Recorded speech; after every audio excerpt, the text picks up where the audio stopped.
지난번에 24장을 우리가 함께 나눴습니다. 24장 마지막 절이 27절인데요. 그 27절에서 바울이 2년 동안 그 감옥에 갇혀 있었다라고 그렇게 기록하고 있습니다. 2년이라는 시간은 사실 바울이 선교 여행을 한 번 더 다녀올 수 있는 그런 시간이기도 합니다. 근데 그 시간 동안 바울은 갇혀 있었어야 했습니다. 벨릭스 총독에게 계속 복음을 전할 수 있는 기회를 가졌던 것 같습니다. 근데 그것 계속 전하는 기회가 있어서 그래서 이 2년 동안의 시간이 그래도 시간 낭비가 되지 않고 다행이었을까? 아니면 이 시간들이 바울에게 준비되는, 이 로마를 향해서 나아가는 바울에게 준비를 위한 그런 시간으로 주신 것인가? 우리는 알 수가 없습니다. 하지만 우리가 알 수 있는 것은 아마도 끈질기게 돈을 요구하는 그런 돈을 요구하고 또 그 회유하는 것에 시달렸을 거라고 생각해 봅니다. 또 로마로 가는 그 사명을 생각해 보면, 내가 로마로 가야 되는데 라는 그 사명을 생각하면 차라리 그냥 돈을 주고 갈까? 나갈까? 이런 생각을 안 하셨겠지만 그런 유혹이 오기도 했을 겁니다. 선교지에서 그런 영향을 많이 받죠. 저희 몽골에 있을 때도 그랬습니다. 돈만 주면 해결되는데 안 주면 해결이 안 됩니다. 비자를 안 주는 거예요. 근데 돈만 접어서 같이 신청서하고 같이 쫙 주면 바로 착. 그런 경우에 우리는 어떻게 해야 될까? 그런 생각을 하는 거죠. 바울도 마찬가지로 그런 유혹을 받았을지도 모릅니다. 누가는 그냥 덤덤하게 이렇게 적습니다. 1회가 지난 후에, 2년이 지난 후에라고 하는 것이죠. 우리 24장 27절입니다. 네, 인간적인 관점에서 보면 너무 시간 낭비인 것이죠. 그리고 비효율적인 시간이기도 합니다. 저 같은 공대 출신은 비효율 이러면 그냥 막 머리 뚜껑이 열립니다. 비효율적인 그런 시간으로 여겨질 수도 있는 것이죠. 근데 하나님의 역사는 그렇지 않다는 것을 우리는 압니다.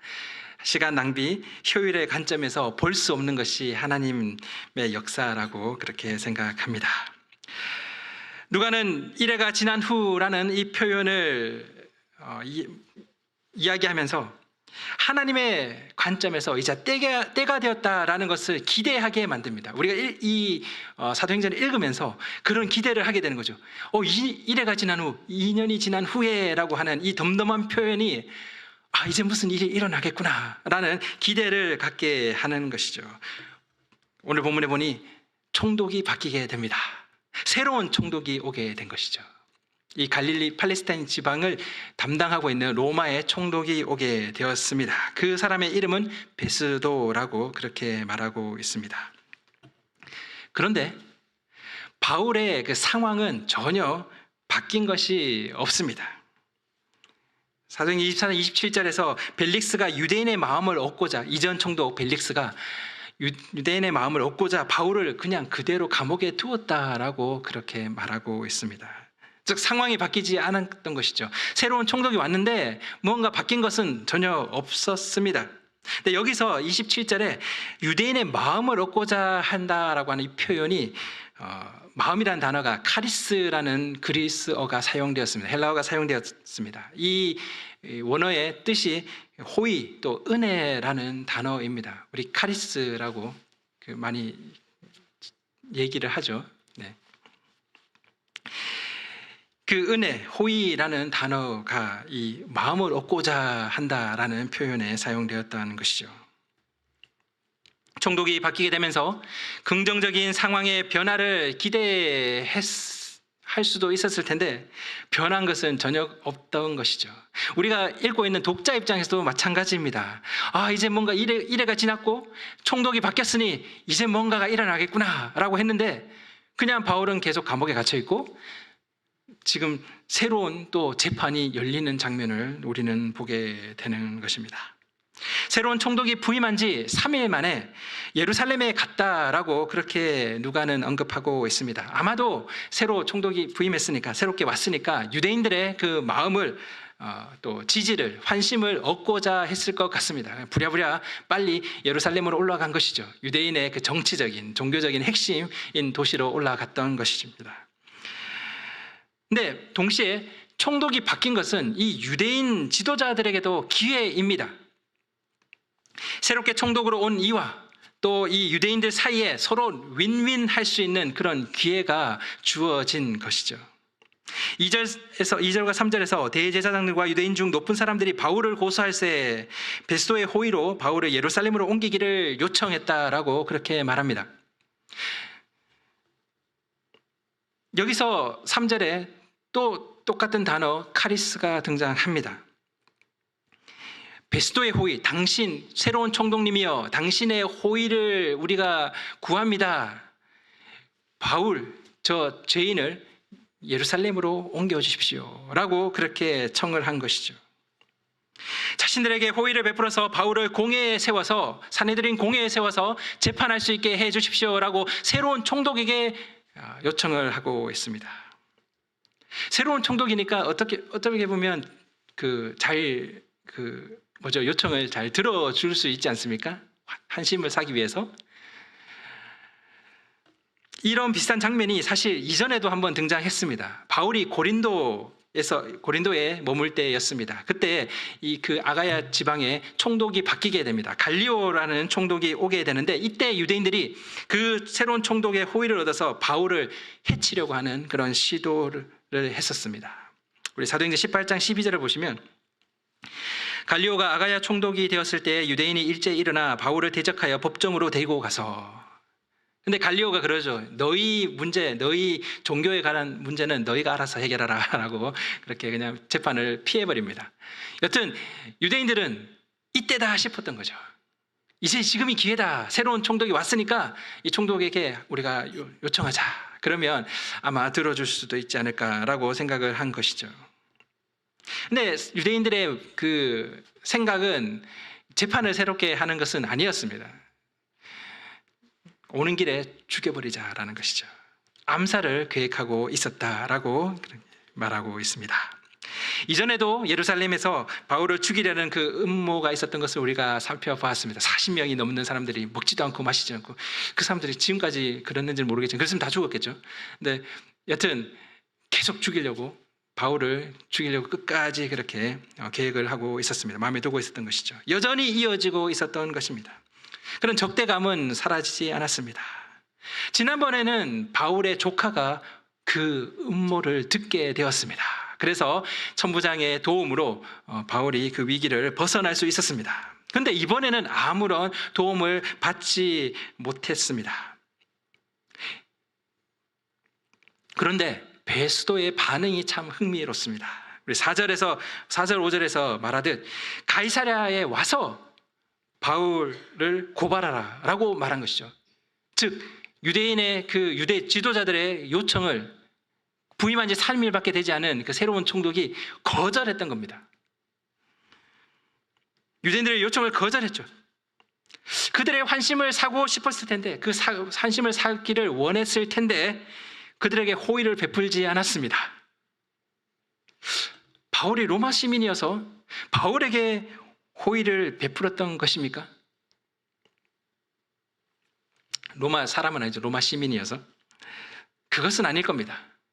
나중에 우리가 살펴보겠지만 아그리파 왕, 이쪽에 그 유대 지방의 왕이 아그리파 왕입니다. 그 허울 좋은 왕을 하나 세워놓는 거죠. 그 총독도 있지만 왕을 하나 세워놓습니다. 그 왕이 아그리파 왕, 헤롯 아그리파입니다.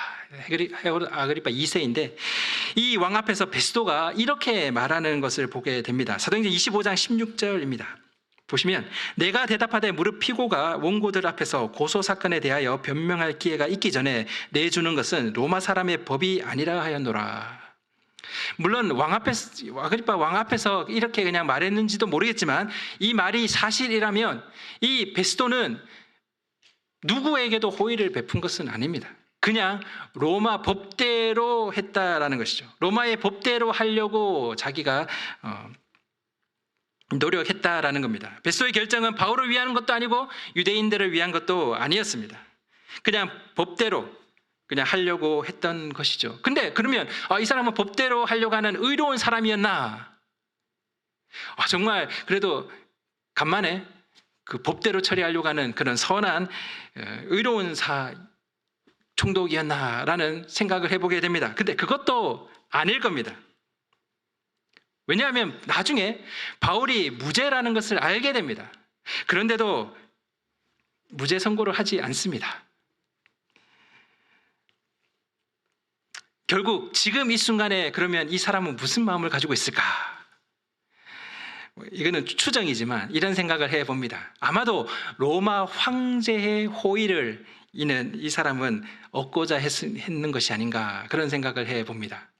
로마 황제, 내가 로마의 그 총독으로서 법대로 잘 집행하고 처리하고 있는 것을 알리고 싶은 거죠. 나는 로마의 법대로 잘 하고 있다라는 것을 보여주고 싶었던 것 같습니다. 로마 황제의 호의를 그는 얻고자 했던 것 같습니다. 로마의 법을 따라서 총독의 역할을 충실히 행하는 그 신하로서 로마 황제의 호의를 바라고 있는 그런 모습을 우리는 생각해 볼 수 있습니다. 물론 추정이지만 그럴 수 있는 그럴 것 같은 그런 여지가 많은 것이죠. 아무리 유대인들의 환심을 사고 싶어도 로마 시민인 바울을 로마 법에 어긋나게 처리할 수는 없었을 겁니다. 그 순간에서는요. 결국 가이사랴에서 총독의 재판이 다시 열리게 됩니다.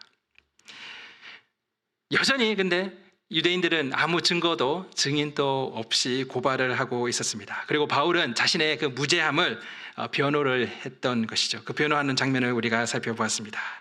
26절에서 27절 우리가 다음 주에 살펴보겠지만 그 내용에 보면 황제에게 상소할 자료가 없다. 그리고 죄목도 밝히지 않고 죄수를 황제에게 보낼 수가 없었다. 그것이 참 무리한 일이다라고 그렇게 얘기하는 부분이 있습니다. 베스토가 죄목을 찾지 못했다는 거죠. 그리고 황제에게 상소할 때 이 사람이 어떤 것으로 상소합니다라고 그 편지를 써야 되는데 어떻게 써야 될지 모르는 상황에서 보낼 수가 없었다라고 얘기를 하는 겁니다. 그것을 토대로 본다면 로마법상 아무런 죄를 찾을 수 없다라는 그런 의미가 되겠죠. 여튼 이렇게 재판은 진행되고 있습니다. 그런데 재밌게도 9절에서 누가는 이렇게 기록합니다. 베스토가 유대인의 마음을 얻고자 하여 바울더러 묻되 네가 예루살렘에 올라가서 이 사건에 대하여 내 앞에서 신문을 받으려느냐. 갑자기 베스토가 이렇게 말합니다. 이 무죄인 것을 알고 난 후에 이렇게 말하는 것이죠. 공회에 바울을 세워서 재판하게 해달라는 그 유대인들의 요청을 들어주려는 듯하게 보입니다. 이제 들어주려고 하는 거죠. 너 예루살렘에 가서 재판받을래? 라고 바울에게 말하는 것이죠. 근데 그 앞에 적혀있는 언급하고 있는 부분이 베스토가 유대인의 마음을 얻고자, 여기서 마음을 얻고자 하는 표현도 똑같이 카리스입니다. 그 카리스라는 단어가 다시 사용됩니다. 무죄를 선고하고 석방해야 되는데, 무죄인 걸 알았으면 석방해야 되는데 그러지 않고 유대인들로부터 호의를 얻고 싶어서 그들의 요구대로 하려고 지금 하는 것이죠. 근데 그 뒤에 보면 내 앞에서라는 표현도 등장합니다. 유대로 가는데 내 앞에서 신문을 받기를 원하느냐라고 말하는 것이죠. 이것은 어떻게 해석해야 할까요? 아마도 이런 생각을 해봅니다. 비록 공회에 세워서 유대인들의 법에 따라서 재판을 하게 되더라도 총독 자신이 이 모든 것을 주관하겠다라는 것이죠. 내가 가서 볼 테니까 너 유대인들 앞에서 재판 받을래? 라고 지금 이야기하는 것이죠. 아마도 유대인에게 호의를 베풀고 그래서 환심을 사는 동시에 로마법의 그 절차를 따라서 처리한 듯하게 내세울, 나 잘못 없습니다. 나 그냥 이 사람 그냥 유대인들에게 던져준 거 아닙니다. 라고 그렇게 로마 정부의 그 호의를 좀 얻고자 그렇게 하지 않았을까라는 생각을 해 봅니다. 결국 이 베스토에게서 어떤 의로움이나 아니면 그런 로마 법대로 하겠다라는 그런 마음이, 순수한 마음이 있던 것은 아닙니다. 어떻게든 자신이 총독으로서 잘 보이고 싶은 것이죠. 유대인에게도 잘 보여야 되고 로마 황제에게도 잘 보여야 되는 그런 입장이었을 거라고 생각합니다. 10절, 11절에서 바울의 대답은 이렇습니다. 가이사에게 상소하노라. 내가 항소합니다. 가이사에게, 황제에게 항소합니다. 상소한다고 그렇게 말하고 있습니다. 자, 여기서 우리는 큰 질문을 하게 됩니다. 왜 바울은 가이사에게 상소를 했을까입니다. 오늘 설교의 제목이기도 합니다. 왜 바울은 가이사에게 상소를 했을까요? 혹시 바울이 예루살렘으로 가는 길에 자신을 암살하려는 그 계획을, 그 음모를 알고 있었던 건가요? 그래서 절대 예루살렘으로 가면 안 된다라는 생각을 가졌던 것일까요? 아닐 겁니다. 전혀 몰랐습니다.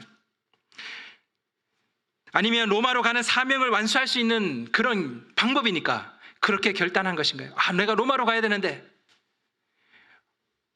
가이사에게 상소하면 로마로 갈 수 있겠구나. 그렇게 생각을 했던 것일까요? 그럴 가능성은 있습니다. 그럴지도 모릅니다.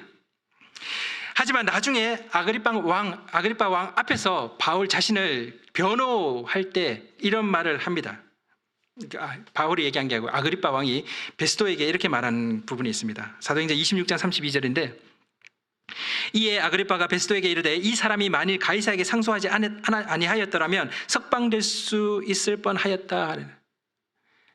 가이사에게 상소 안 했으면 내가 그냥 석방해 줄 수 있을 것 같다라고 말하는 것이죠. 바울이 너무 섣부르게 판단한 것입니까? 그냥 그대로 참고 있었으면 그냥 석방될 수 있었을 텐데. 아니면 상소하지 않았으면 석방되어도 그냥 자유인의 몸으로 로마로 가려고 하다가 그 암살단, 40명의 암살단에게 암살을 당하는 죽임을 당했을까요? 바울은 어떤 마음으로 가이사에게 상소를 했다고 생각하십니까? 어떤 사람들은 그렇게 말하기도 합니다.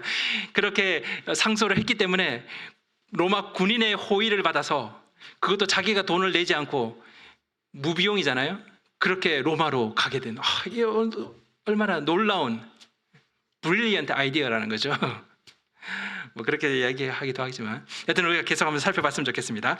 자, 먼저 생각해 볼 수 있는 것은 바울이 공회에 다시 사내들인 공회에 다시 서는 것은 아무런 의미가 없습니다. 지금 또 계속 증거와 증인 없이 지금 계속 바울을 고발하고 있는 모습을 보게 됩니다.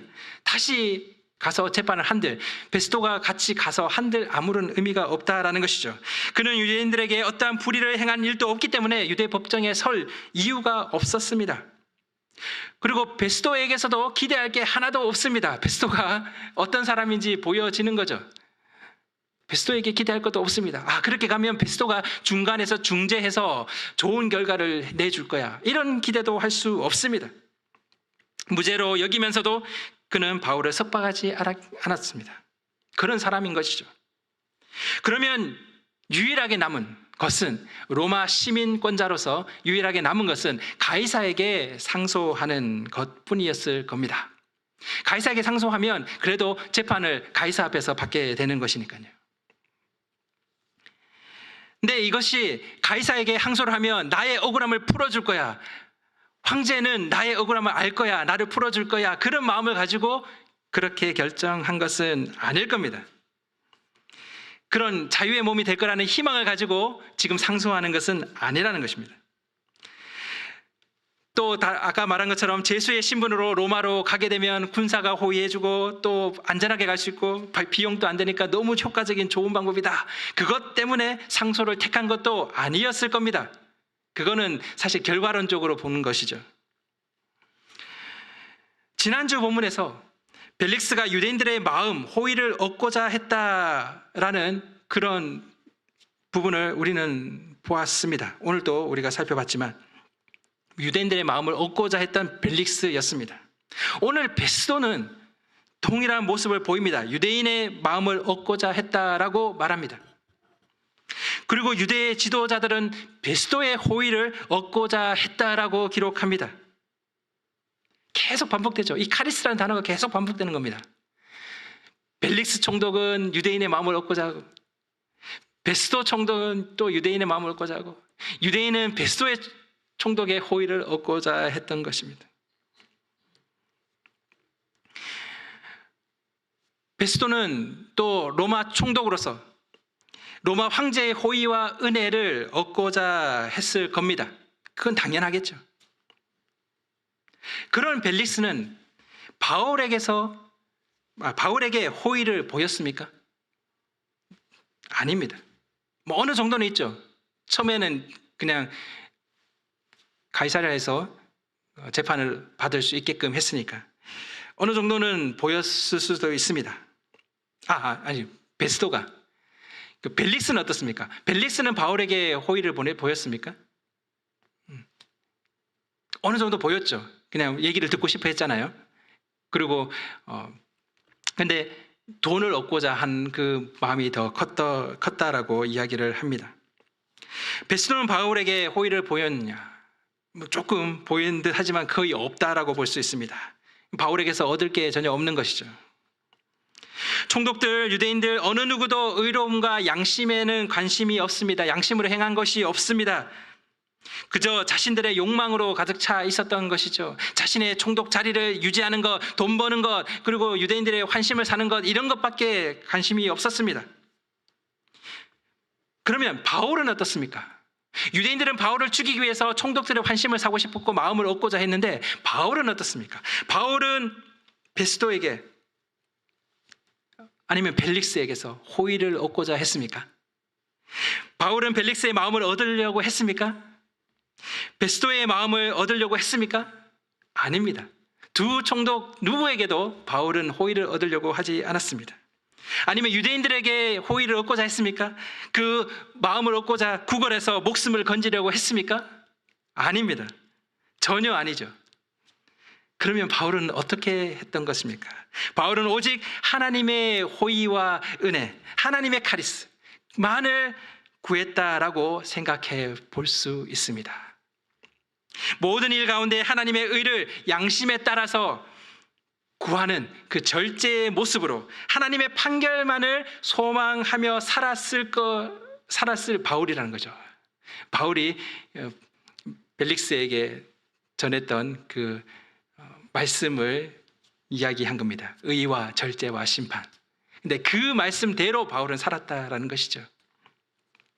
모두가 자신의 욕망과 목적을 위해서 타인들의 호의와 은혜를 구걸하는 삶을 살 때 바울만은 아무에게도 호의와 은혜를 구하지 않았습니다.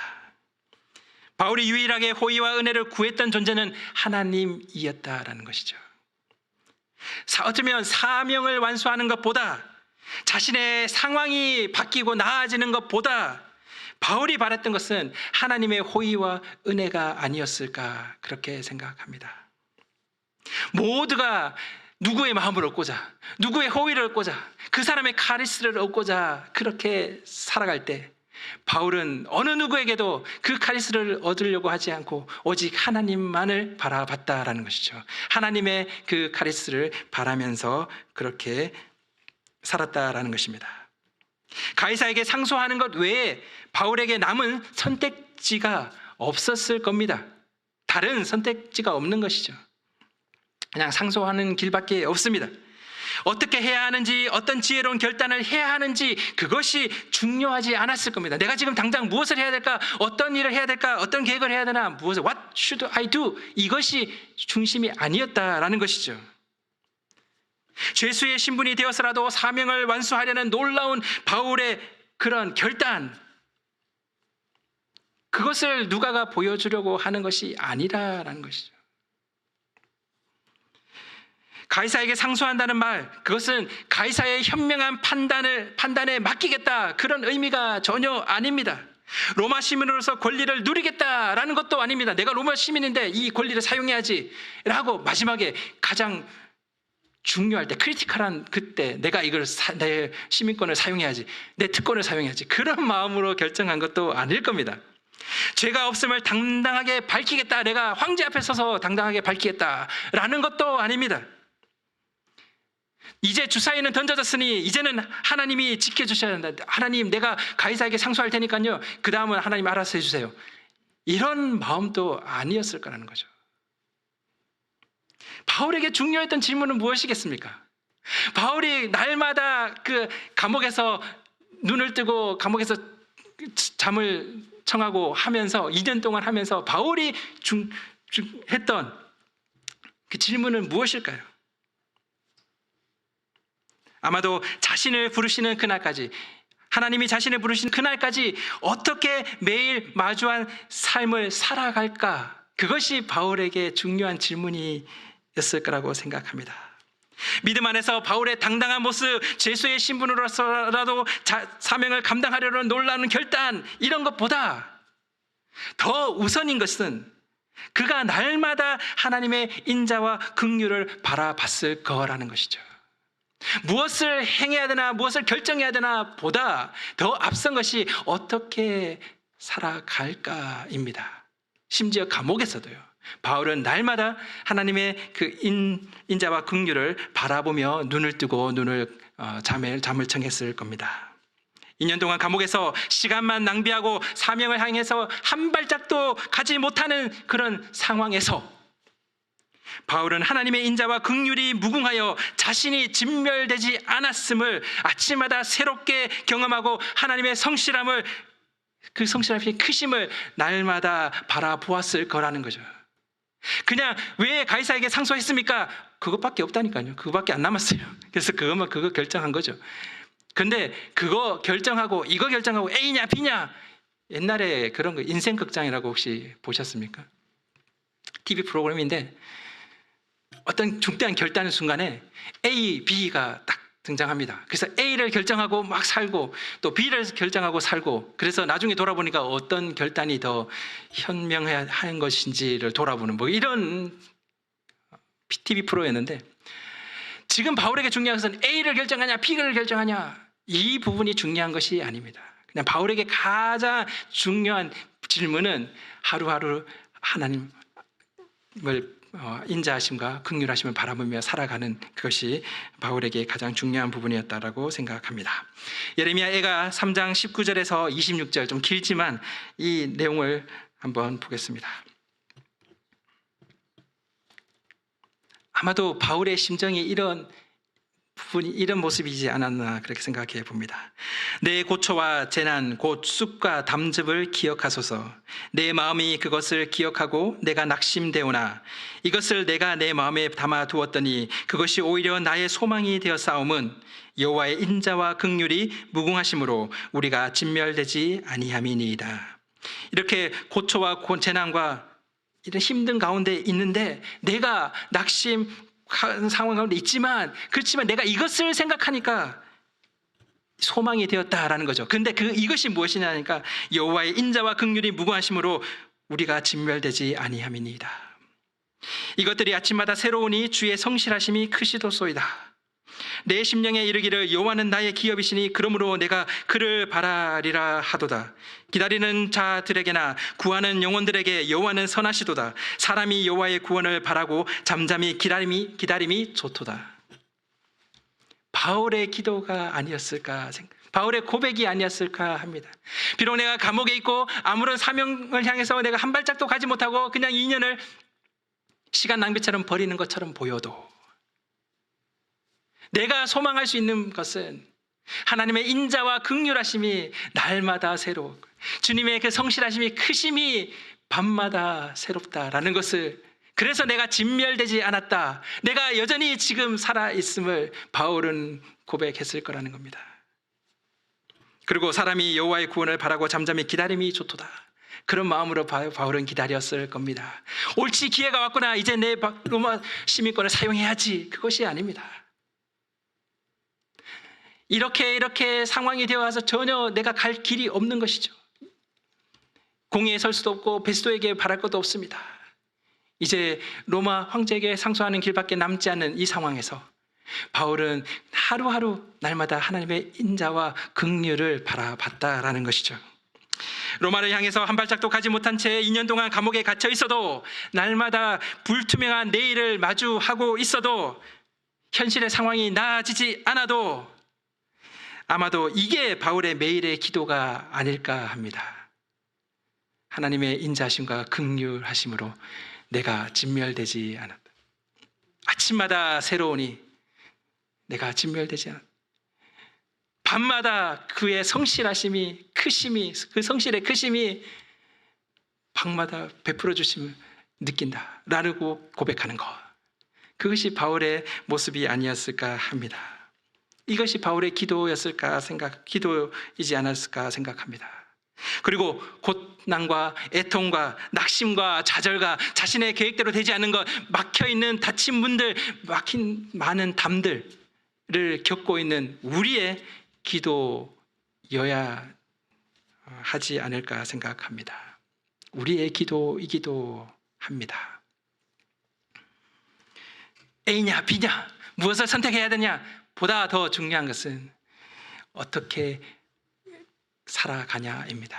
하루하루를 매일 마주한 이 삶을 어떻게 살아가느냐라고 생각합니다.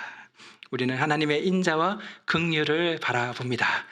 그 인자와 긍휼 때문에 내가 오늘 아침에도 눈을 뜬 거고요, 내일 아침에도 눈을 뜨게 되는 것이죠.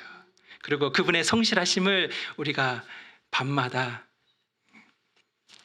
고백하는 것이죠. 주님의 그 성실하심으로 나를 인도하셨습니다. 나를 지키셨습니다. 라고 고백하는 것. 그것이 우리의 기도였으면 좋겠습니다.